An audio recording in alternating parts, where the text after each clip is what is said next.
کسی وقت نسیان سے، خطا سے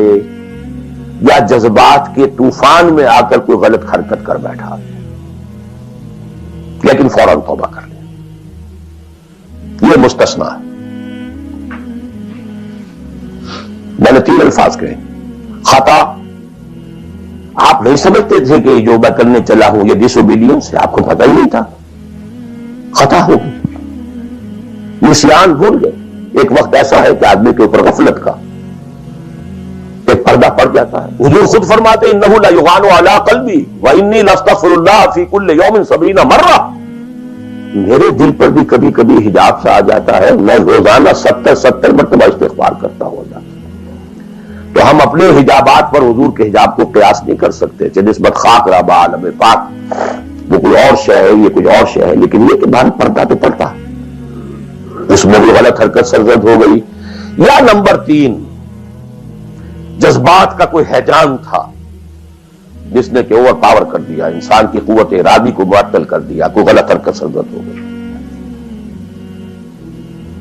لیکن پھر توبہ فوراً۔ انما التوبۃ علی اللہ للذین یعملون السوء بجہالۃ ثم یتوبون من قریب، جیسے ہی طوفان گزرا فوراً ہوش میں آیا، یہ مجھ سے کیا ہو گیا، لا الہ الا انت سبحانک انی کنت من الظالمین، ربنا ظلمنا انفسنا وان لم تغفر لنا وترحمنا لنکونن من الخاسرین وان لم تغفر لی وترحمنی لاکونن من الخاسرین۔ یہ دعا رہے، گڑ گڑا کر اللہ معاف کر دے، it will be written off, it will be expunged، محو کر دیا جائے گا، یکفر عنہ سیئاتہ، اس کے معنی یہی ہے۔ ہاں اس کے برعکس اگر ایک گناہ بھی جان بوجھ کر مستقلاً کرتے رہے، ایک، باقی ساری 99% عبادت ہو رہی ہے،